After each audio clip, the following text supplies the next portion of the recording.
안녕하세요. 정치를 품격 있게 풀어드리는 정치클래스TV의 심상만입니다. 오늘은 지금 우리 학교는 온조는 이제 절비인가란 제목의 해외 영화 드라마 매체 스크린렌트에 올라온 기사와 해외 토론 게시판 레딧에 올라온 지금 우리 학교는의 2주 연속 1위라는 게시글에 달린 해외 네티즌 반응까지 살펴보겠습니다. 지금 우리 학교는 2주 동안 세계 시청률 1위를 달렸지만 오늘을 기점으로 뚜렷하게 하얀 곡선을 그리며 이젠 왕자의 자리에서 내려올 준비를 하고 있습니다. 세계 매체에서도 이제 그 조짐을 인지한 듯 시즌2 이야기로 화제를 전환하고 있습니다.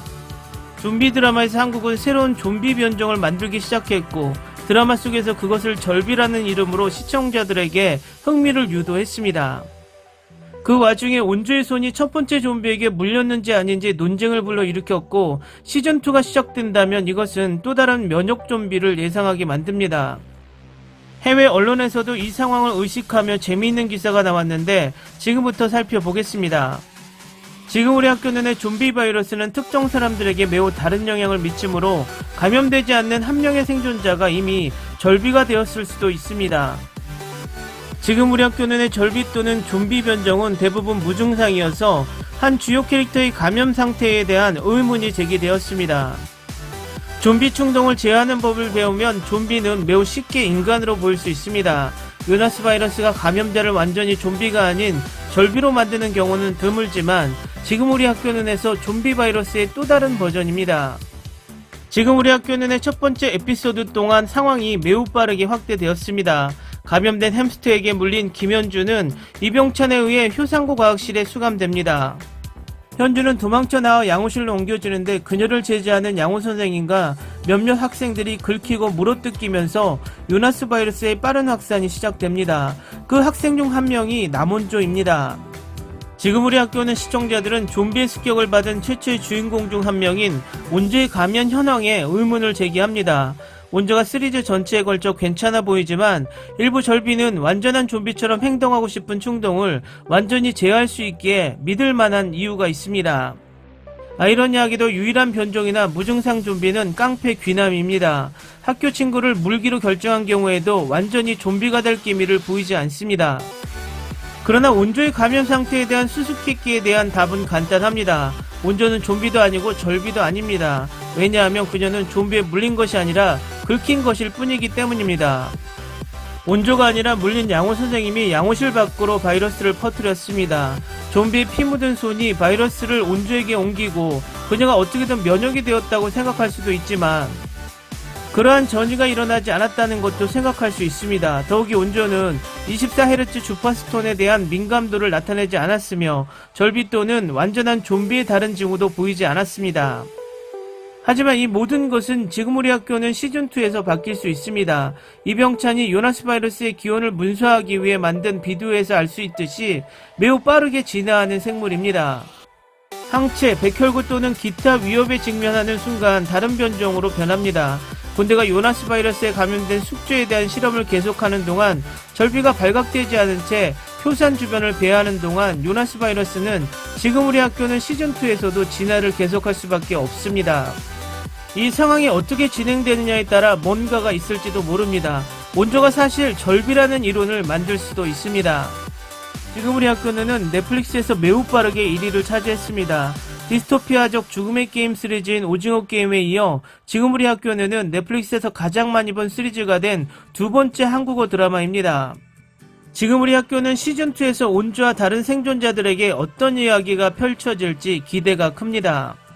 다음은 해외 토론 게시판 레딧에 올라온 지금 우리 학교는의 2주 연속 1위라는 게시글에 달린 해외 네티즌 반응입니다. 이것은 순위에 있지만 스위트홈 및 킹덤과 같은 다른 넷플릭스 공포 K-드라마와 같은 장르는 아닙니다. K-드라마의 작가들은 어떤 장르가 흥행하는지 보기 위해 시험하는 것처럼 보이는 지점까지 도달한 것 같습니다. 갑자기 한국 TV 드라마가 여기저기서 어떻게 나오는지 모르겠지만 저는 그것을 즐깁니다. 그러니 계속 만들어주세요. 그들은 이미 인기가 있었기 때문에 일종의 K-드라마라고 불리는 브랜드이지만 넷플릭스는 많은 사람들에게 넷플릭스를 최고의 스트리밍 서비스로 만드는 동안 한국 드라마 또는 일반적으로 외국 드라마를 훨씬 더 인기 있게 만들었습니다. 예를 들어 다크, 종이의 집, 나르코스, 루팡 등 다른 나라에서 온 세계적인 히트작이기도 합니다. 한류는 한동안 성장했습니다. K-팝과 일부 K-영화 히트작이 있습니다. K-드라마가 히트를 치는 것도 시간 문제였습니다. 나는 한국이 지난 수십 년 동안 예술 및 문화활동에 막대한 자금을 지원하고 있다고 생각합니다. 아내와 나는 처음 3개의 에피소드를 시청했습니다. 드라마의 품질은 훌륭합니다.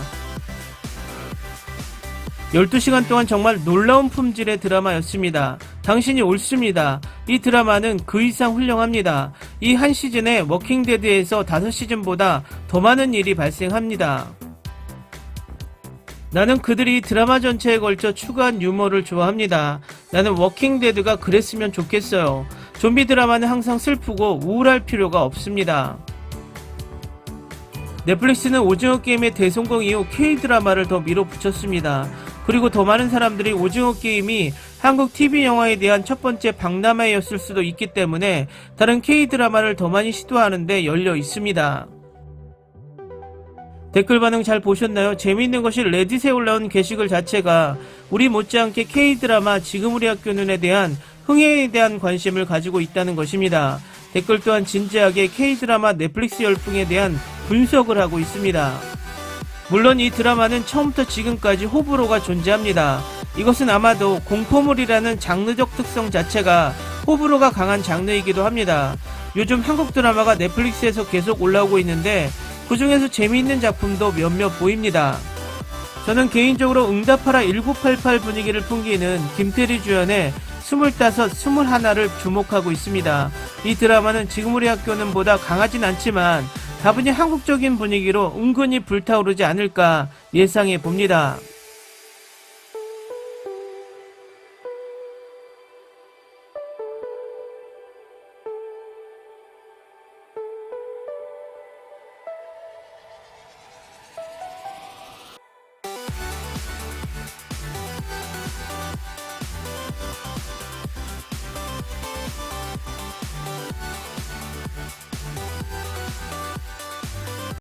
오늘은 여기까지 하겠습니다. 오늘도 생활 속 거리두기 꼭 실천합시다. 당신의 구독과 좋아요는 저에게 큰 힘이 됩니다. 항상 시청해주셔서 고맙습니다.